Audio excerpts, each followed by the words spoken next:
The hum of barking was constant, sharp, chaotic, and never-ending. Inside Redwood County Animal Shelter, it echoed off the stained cinderblock walls, mixing with the acrid scent of disinfectant and the metallic tang of cold iron bars. Rusty lay in the far corner of his kennel, head resting on his front paws, his amber eyes dull and unmoving. The noise didn't bother him anymore. Nothing did. He was a striking dog, even in silence. A large German Shepherd and Belgian Malinois mix, 6 years old, with a dark sable coat that shimmered faintly under the flickering overhead lights. His ears stood tall, though they barely twitched at the sounds around him now. A light tan patch ran from the base of his chest to his belly, but it was hard to notice under the layer of dust clinging to his fur. Time in the shelter had dulled his luster, but not his presence. Every morning began the same. A clanging metal food bowl slid across the floor. Dry kibble rattled inside. The staff member hardly made eye contact. Sometimes they mumbled a name, sometimes not. Rusty didn't care. He didn't bark or whimper or approach the front of the kennel. He just blinked once, then let his eyes drift shut again. He had learned early that attention wasn't meant for him. At first, when he arrived 2 years ago, he'd had hope. Every time the shelter doors opened and new voices filled the adoption hall, Rusty would jump up, ears perked, tail wagging in wide hopeful arcs. He'd sit tall, eyes bright, pressing his nose to the bars as families walked past. Children would glance his way. Some even pointed. But they never stopped for long. Puppies yapped in nearby cages, bouncing with youthful excitement. Small lap dogs danced on hind legs, charming with their size. Rusty was too big, too serious, too old, they said. Eventually, he stopped getting up. Now, days passed in a blur of sameness. Cold concrete beneath him. Metal all around. The scent of bleach, fur, and fear. Occasionally, a volunteer would stop to scratch behind his ears. Rusty never flinched, but he never leaned in either. He'd forgotten how to seek affection. He watched others leave. Dogs with stitched-up bellies, missing legs, or cloudy eyes. They still had something he didn't, someone who saw them. One by one, they vanished through the glass doors that led outside. Rusty stayed. At night, when the barking finally died down, he allowed himself to remember. The soft thump of running through grass. A child's laughter. A warm bed that wasn't made of concrete. He clung to those memories like distant dreams, half believing they were something he'd imagined. Rusty didn't know how long he had left here. He didn't wonder anymore. He had stopped expecting rescue.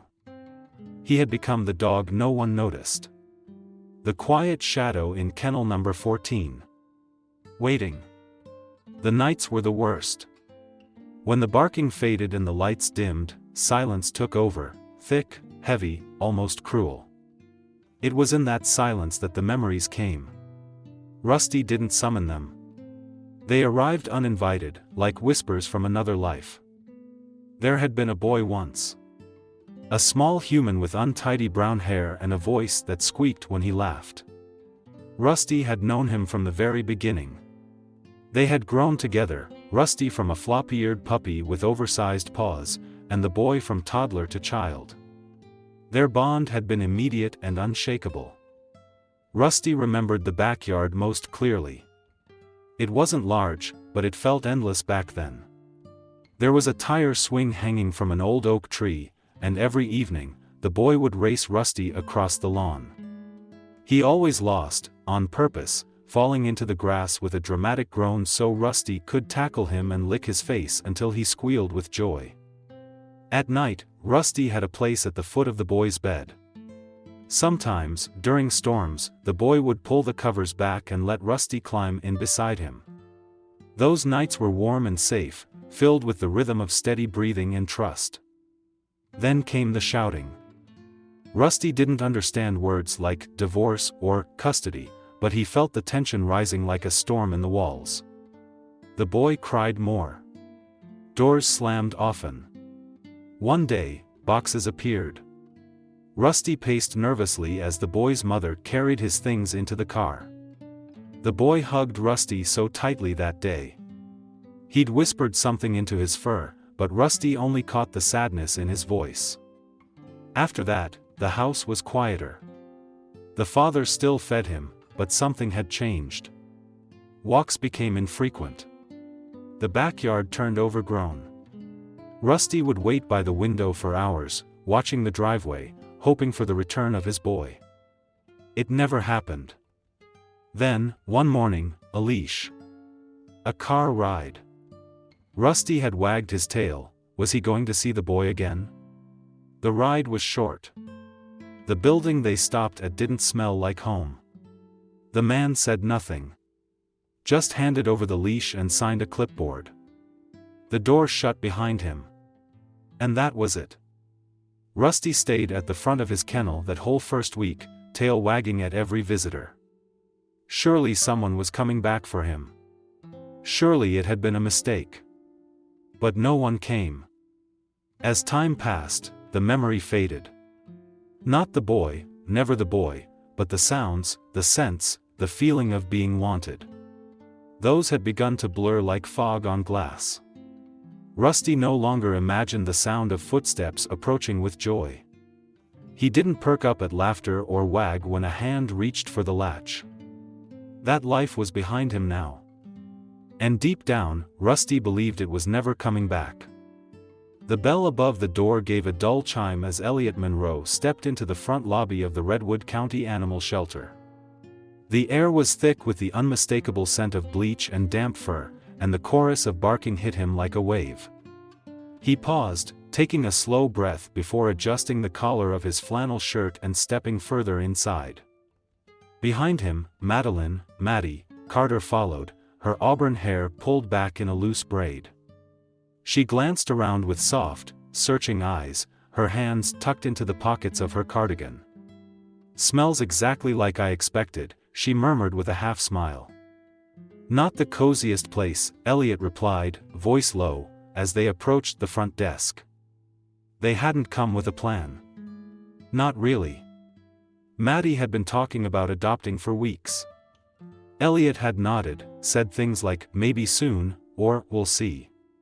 But last night, she'd brought it up again, this time with a tone that hinted it wasn't just an idea anymore. So here they were. Just to look, Elliot had told himself. Just to see. The front desk volunteer handed them visitor badges and waved them through the narrow hallway toward the adoption wing. Maddie went ahead, her steps light despite the noise, like someone trying not to disturb the air. Elliot followed more slowly, taking in the rows of kennels. Small dogs yapped furiously behind glass doors, tails thumping, eyes wide and eager. Puppies bounced off the walls of their cages. Some jumped on hind legs, tongues out, begging for attention. Maddie stopped in front of one pen, kneeling to greet a wriggling terrier mix. It licked the glass excitedly. Elliot stood apart, gaze drifting from kennel to kennel. The further they walked, the older the dogs became. Less movement. Less noise. One kennel at the very end caught his eye. Inside, a large dog lay motionless, his dark sable coat dull in the fluorescent lighting.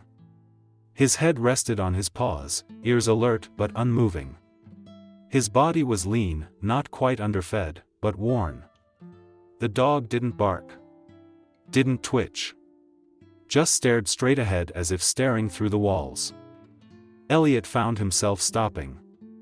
Something about the dog held him there. A shelter worker passed by, pushing a mop bucket. Elliot gestured toward the kennel. "What's his name?" "Rusty," the worker said, glancing in. "Been here a long time. Almost 2 years now." Elliot raised his brows. 2 years? Yeah, the worker sighed. People overlook him. He's big, quiet, and older. Not flashy like the puppies. But he's a good boy. Just tired. Maddie had rejoined him and now peered into the kennel beside him. "He's beautiful," she said softly. Rusty didn't respond to her voice. Didn't lift his head or blink. "He always like that?" Elliot asked. "Mostly," the worker replied. "Doesn't get his hopes up anymore." "Can't blame him." Maddie knelt by the kennel. "Hey there," she whispered, not expecting a response. "You don't have to get up.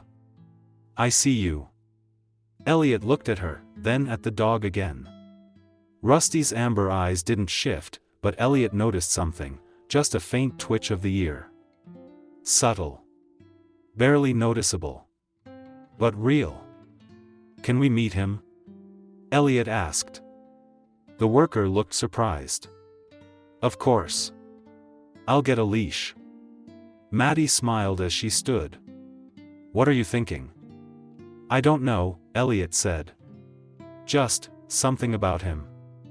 They waited in the side room where potential adopters met dogs, worn chairs, faded posters on the wall, a bowl of treats on a shelf. Maddie paced gently, brushing her fingers along the edge of a table. Elliot sat, eyes on the door. Then it opened, and Rusty stepped in, led by a thin red leash. He moved slowly, cautiously, as though expecting it all to vanish. He didn't pull or bark. He didn't wag his tail. He just looked around, quiet and deliberate. Elliot rose from his seat. "Hey, buddy." Rusty stood still. Maddie crouched again, palm facing up. "It's okay," she said gently. "No rush."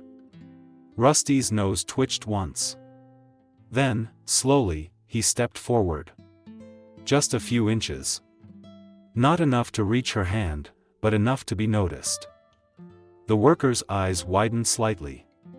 "That's more than I've seen him move for a stranger in months." Elliot looked at Maddie. She nodded once, not smiling, just understanding. They didn't talk much after that. The decision didn't need to be said aloud. It had already formed, quiet, certain, and impossible to ignore. By the time the papers were in Elliot's hand and the leash was transferred, Rusty stood beside them. Not close, not trusting, but present. That was enough. "We'll take him home," Elliot said. And Rusty didn't resist. The hallway felt longer than Elliot remembered. As they walked past the rows of kennels, the barking picked up again. Dogs hurled themselves against cage doors, tails wagging, voices rising in a wild chorus of hope and desperation. Rusty didn't look at them. He didn't flinch. He kept his head low, following the gentle tug of the red leash, his paws making soft, careful sounds against the linoleum floor. Elliot walked beside him, holding the leash loosely, not speaking. Maddie followed just a step behind, hands clasped, watching Rusty's movements with quiet care. To Rusty, this was unfamiliar ground. He'd left his kennel before, sure, short walks to the back courtyard, brief visits with volunteers. But he always came back. Always returned to the same four walls. But now, the air felt different. The way the leash sat in the man's hand was different. There was no clipboard waiting. No sighs from the staff. No schedule. Something had changed. He paused when they reached the front lobby. The glass doors stood ahead, sunlight spilling through them in golden streaks across the tiled floor.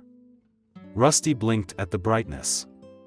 The outside world looked too big, too open. His body tensed, shoulders stiffening, and he glanced back toward the hallway. "It's okay, buddy," Elliot said quietly. He didn't pull. Just waited. Rusty stood still, processing. The shelter worker who had walked them out gave Maddie a small nod before stepping back. "Take your time," she whispered. The leash loosened just a bit in Elliot's hand, and after a long moment, Rusty took one cautious step forward. Then another. The glass doors slid open with a quiet whoosh, and for the first time in over 2 years, Rusty stepped out into the world, not into the play yard, not onto the back path, but out. The warm afternoon air wrapped around him, thick with the scent of trees and car exhaust, distant grass clippings and blooming flowers. It was overwhelming. He lifted his head slightly, nostrils flaring. The sidewalk stretched out before him, and parked nearby was a silver SUV with its back door already open. Maddie walked ahead and crouched by the door. "Come on, Rusty," she said softly. "This is your ride." But Rusty froze again, paws planted. The open car stirred something buried deep. A flash of memory, being led into a back seat. The door shutting. The engine starting. And then the man he trusted walking away, never to return. Elliot noticed the hesitation immediately. He knelt beside him, one hand resting lightly on Rusty's shoulder. "You're not going back," he said, voice calm. "Not this time." Rusty looked up. Their eyes met for a moment. Not trust, not yet, but something like recognition. Carefully, Rusty placed his front paws inside the vehicle, then climbed the rest of the way in. He didn't sit. He didn't lie down. He simply stood in the back seat, tail lowered, ears alert. Maddie climbed in next to him, resting her hand gently on the seat between them. Elliot closed the door and moved to the driver's side. The engine rumbled to life, and the car began to move. The city passed by in a blur, stoplights, crosswalks, honking horns, the occasional cyclist weaving between traffic. Rusty remained quiet, his body swaying slightly with each turn, his eyes fixed on the world outside the window. Maddie didn't speak. She didn't pet him or try to coax a reaction. She simply sat there, calm and patient, offering him the gift of silence. Elliot glanced in the rearview mirror. "He's standing like a statue." "He'll sit when he's ready," Maddie said. They left the city behind, replaced by winding roads lined with trees and scattered houses with wide porches. The sunlight softened as it filtered through the leaves, casting flickering shadows across the dashboard. Rusty shifted, finally lowering himself to the seat. His breath came out in a slow exhale. They pulled into the driveway just as the wind picked up, scattering petals from a nearby dogwood tree across the lawn. The house was modest, white siding, a brick chimney, and a wooden porch with a rocking chair. 2 ceramic flower pots flanked the front steps, one slightly chipped, overflowing with purple petunias. Elliot got out and opened the back door. Rusty didn't move at first. Then he slowly stepped down, paws touching the warm pavement. He sniffed the air. "This is it," Maddie said. "Home." Rusty didn't react to the word. Not yet. They didn't rush him toward the door. Elliot stood by the steps. Maddie waited in the grass. And Rusty, he stood between them, head turning, ears swiveling, as if listening to a sound only he could hear. After a minute, he moved forward. 1 step. Then 2. The leash stayed slack. He climbed the porch stairs slowly, nose brushing the bottom of the screen door, then turned his head back, just once, before walking inside. For the first time in a long, long time, Rusty wasn't going back. He was going forward. The air inside the house was warm and still. Rusty stepped over the threshold with slow, careful movements, his nails clicking gently against the hardwood floor. He paused just inside, body low, eyes scanning the unfamiliar space. The scent was strange but not unpleasant, a mix of pine cleaner, fresh laundry, and something sweet, like vanilla or cinnamon. It wasn't sterile like the shelter. It smelled, lived in. Elliot closed the front door quietly behind him, leaving the late afternoon light outside. The house dimmed, and for a moment, Rusty didn't move. His body was tense, caught between curiosity and fear. Then Maddie walked past him, soft steps, no sudden movements, and disappeared into the kitchen without a word. Her presence didn't push, it gave him space. Across the living room, a plush dog bed sat beside the couch. It was new, still puffed up from the packaging, with a soft gray cover and a folded fleece blanket laid neatly across the top. Beside it, a ceramic water bowl sparkled in the low light. Rusty didn't go near it. Instead, he walked the perimeter of the room, staying close to the walls. He sniffed carefully at the baseboards, at the leg of a chair, at the corner where two rugs overlapped. When his paw stepped onto the edge of the soft carpet in the center of the room, he recoiled instinctively, then tried again, lighter this time. Elliot stood still, watching, letting Rusty explore. His voice was low and calm when he spoke. "No one's going to rush you." Rusty finally stopped in the corner beside a small bookshelf. He sat, then curled in on himself, tail wrapped tight against his legs. His eyes didn't close, but they lost some of their sharpness, like he was letting his guard down, just a little. Maddie re-entered the room and set something down on the coffee table. A bowl of fresh water, and a small treat, nothing fancy, just a biscuit. She didn't try to feed him directly. She placed it near where he could see it, then sat quietly on the floor near the couch, not facing him, letting him be. No one spoke for a while. The room settled into silence, broken only by the ticking of the wall clock and the occasional creak of the floorboards. Rusty didn't yet understand this new world. But it was quiet. It was soft.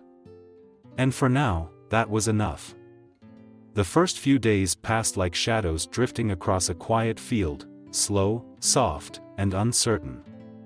Rusty moved through the house like a ghost, never straying far from the edges.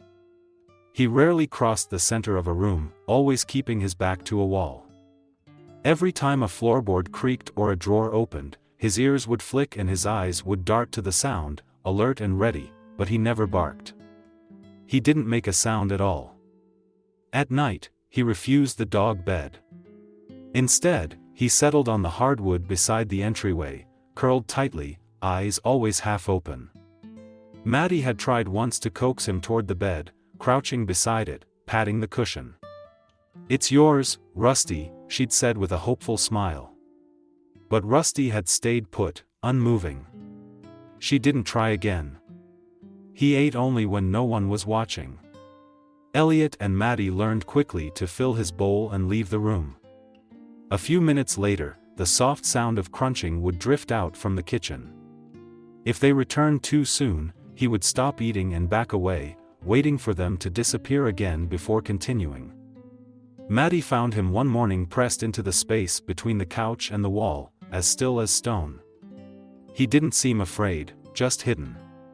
She sat on the rug a few feet away, cross-legged, a cup of tea in her hands. She didn't speak, didn't look at him directly. She just sat there in the quiet with him. Eventually, he shifted slightly, relaxing into the space. It became a routine. Every day, they gave him space. Elliot painted in his studio with the door open, and sometimes Rusty would wander just close enough to peer in. Maddie read in the living room or worked on her laptop at the dining table. They let Rusty exist without expectation. Once, Elliot dropped a ceramic bowl in the kitchen. It shattered across the tile with a sharp, explosive crack. Rusty bolted into the hallway, his nails scraping frantically as he turned a corner. Elliot found him trembling behind the laundry room door, breath shallow, ears pinned. He didn't try to pull him out. He just sat on the floor nearby until the tension in Rusty's body began to ease. Slowly, ever so slowly, tiny changes began to show. Rusty stopped hiding behind furniture. He started sleeping with his body stretched out, not curled up so tightly. He would lift his head when Maddie entered a room. He began to stay in the kitchen while Elliot filled his bowl. Nothing dramatic. No sudden breakthroughs. Just a quiet shift. Rusty didn't yet trust the world around him. But in this house, on these creaky floors and under these soft-spoken voices, he was beginning to believe that he didn't have to run anymore. Not every noise meant danger. Not every hand meant goodbye.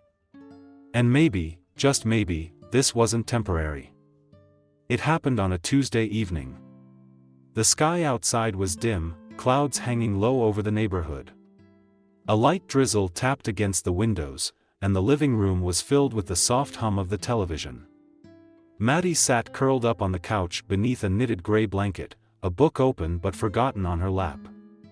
Elliot was across the room in an armchair, flipping through a sketchpad, pencil tapping rhythmically against the page.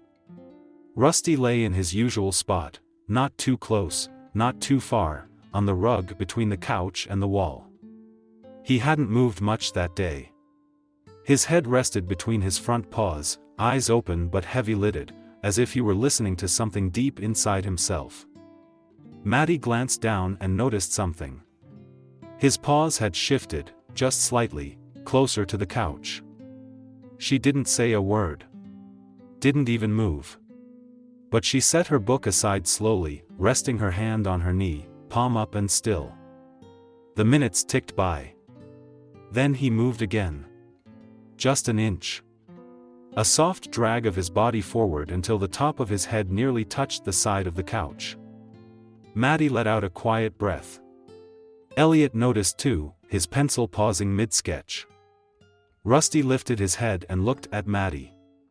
His eyes searched her face, not for permission, not for praise, but for something quieter. Reassurance. Recognition. Then he did something he hadn't done since arriving. He laid his head gently against the base of the couch. Not on Maddie. Not touching her. Just close enough to feel the warmth. She didn't reach for him. She didn't speak. She simply shifted slightly, so her hand dangled off the edge, fingertips brushing the air. And slowly, tentatively, Rusty leaned into her touch. Her fingers met the top of his head, and she let them rest there, not moving. His body tensed for a heartbeat, then relaxed. A breath escaped his chest, slow and long, as if something heavy was finally being released. Elliot smiled from across the room. "He's letting you in," he said softly. Maddie nodded, tears stinging quietly at the corners of her eyes. They stayed like that for a long time. No words. No sudden movements. Just Rusty, resting his head against the couch, finally allowing himself to be near. It wasn't dramatic. There was no grand gesture, no wagging tail or burst of excitement. But for Rusty, this was everything. For the first time, he didn't pull away. For the first time, he sought closeness. And for the first time, he let himself believe that he might truly be safe. That night, when Maddie turned off the lamp and walked quietly down the hallway, Rusty didn't retreat to his corner. He stayed near the couch, curled loosely, body at ease. And as the house settled into darkness, he closed his eyes and slept, not with one ear raised or paws twitching in defense, but fully, deeply. Because for the first time in years, Rusty wasn't alone. The morning sun spilled gently across the lawn, warm and golden, chasing away the last wisps of dew that clung to the grass. Birds chirped softly from the trees lining the quiet street, and a light breeze stirred the wind chimes on the porch. It was a rare spring morning that felt untouched, unrushed, full of promise. Elliot clipped the leash to Rusty's collar with practiced ease. "Ready, big guy?" he asked, his voice calm but steady with something more, something like hope. Rusty stood still, tail low but no longer tucked. His ears perked slightly at Elliot's tone, and he stepped down from the porch without hesitation. Maddie stood at the top step, arms folded loosely across her chest, watching with a quiet smile. "He seems lighter today," she said. Elliot nodded. "Thought we'd take him to the park." The walk was slow but peaceful. Rusty trotted beside Elliot, his body alert but no longer tense. His eyes scanned the passing homes and trees, but there was no fear in them, just curiosity. When they reached the park's entrance, a wide, open field unfolded ahead, framed by low hedges and dotted with wildflowers. Elliot led him toward the far end, away from the playground and other dogs. It was a quiet corner of the park, just grass and space and sun. When they reached the center of the field, Elliot stopped. He looked down at Rusty, then knelt and unclipped the leash. Rusty blinked. "You don't have to run," Elliot said softly. "But if you want to, you can." For a moment, Rusty didn't move. He stood rooted to the earth, tail still, muscles tight. The last time he had been without a leash in an open space, it had ended in loss, abandonment. He remembered chasing after a car that never came back. He remembered the sting of betrayal, the panic of being left behind. But this was different. There was no car waiting to speed away. No shouting. No fear. Just open sky, green earth, and Elliot, waiting with an open posture and quiet patience. Rusty stepped forward. Then another step. His head turned slightly, ears twitching at the distant chirp of birds. Then he ran. It was slow at first, tentative, testing. But then his legs stretched, his strides lengthened, and his tail lifted higher and higher. His dark sable coat shimmered under the sun as he cut through the grass, circling wide and fast, panting hard, tongue lolling, alive. From the edge of the field, Maddie clapped once, a sound of joy rather than command. Elliot watched, hands in his pockets, a smile spreading across his face. "There he is," he whispered. Rusty looped back toward them, paws pounding the earth, breath loud and fast. He skidded to a stop in front of Elliot, chest heaving, eyes shining. Elliot reached down and rubbed behind his ears. "Good boy." Rusty leaned into the touch. And for the first time since the shelter doors had closed behind him, he was free, not just in body, but in spirit. Autumn crept in quietly, brushing the trees with gold and copper. The days grew shorter, the evenings cooler. Leaves gathered on the porch steps of the little white house in Hendersonville, and the wind carried the faint smell of smoke from nearby chimneys. Inside, the house felt warmer than ever, not just from the fire crackling in the hearth, but from something deeper. Something settled. Rusty had changed. He no longer hesitated at doorways. No longer skirted along the walls. He walked freely now, tail swaying gently behind him, ears relaxed, eyes alert but calm. He knew the sounds of the house, the squeak in the floor near the hallway, the low hum of the refrigerator, the soft shuffle of Elliot's slippers in the morning. Nothing startled him anymore. He had learned the rhythm of their lives. In the mornings, he'd follow Maddie to the kitchen, his nails tapping a slow beat across the tile as she brewed her coffee. He'd lie at her feet while she read by the window, lifting his head whenever she reached down to brush her fingers across his back. When Elliot came in from the studio, Rusty would greet him at the door, not with barking or bouncing, but with a quiet presence, a gaze that said, "I see you. I'm here." They didn't try to make him do tricks or force affection. They simply loved him in the language he understood best: patience, silence, presence. He returned that love in his own ways. At night, he would rest his head on Maddie's knee as she read. Sometimes he would press his body against Elliot's legs while they watched TV, warm and heavy and completely at peace. He even started sleeping in the bedroom, curled on a blanket beside the bed, his breathing steady and untroubled. Neighbors began to notice the quiet dog with the proud stance and calm eyes. Children waved as he passed. Rusty didn't flinch anymore. He walked tall now, still gentle, still composed, but with a quiet confidence earned through love. One evening, as the first frost kissed the grass outside, Rusty lay in front of the fireplace. The flames painted the walls in gold and amber light.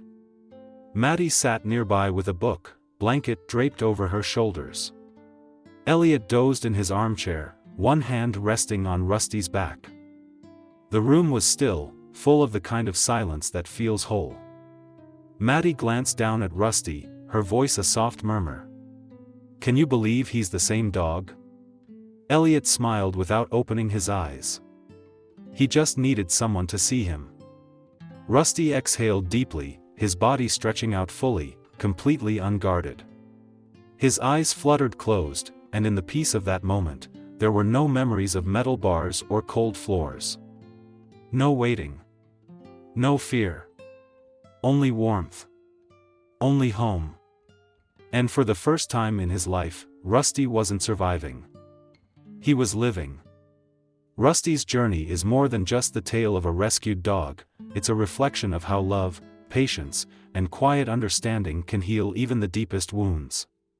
Behind every shelter kennel is a soul waiting not just for a home, but for someone who truly sees them. Rusty didn't need perfection. He didn't need training or tricks. He just needed time. And someone to believe in him. This story reminds us that the most extraordinary transformations often begin with the smallest acts of kindness. When we choose to adopt, foster, or simply show compassion to an animal in need, we change more than just their lives, we change our own. If this story touched your heart, don't forget to subscribe to our channel, give us a like, and share Rusty's story with others. Your support helps us continue telling real, emotional stories that inspire compassion, hope, and second chances. Because sometimes, all it takes is one person to believe. And for someone like Rusty, that can mean the difference between being forgotten and finally coming home.